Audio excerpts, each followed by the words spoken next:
müalicə edən həkimlər var və məlumatlar var. Maarifləndirmə bilirsiniz ki, bu cür xəstəliklərdə ən önəmli şərtlərdən biridir.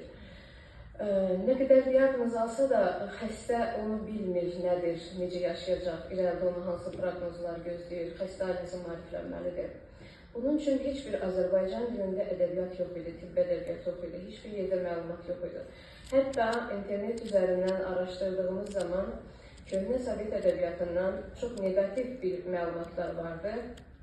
Harda ki, qeyd olunmuşdu ki, bu xəstələr yalnız 1 yaşına kimi, 2 yaşına kimi yaşaya bilir, ondan sonra vəfat edir.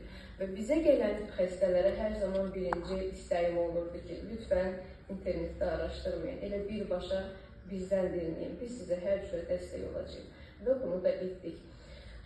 O vəziyyətlərin bugün deyərdim ki, son bulduğu gündür. Çünki Azərbaycan səhiyyəsinə kistik fibroz xəstələrinə yardım ictimai birliyi belə bir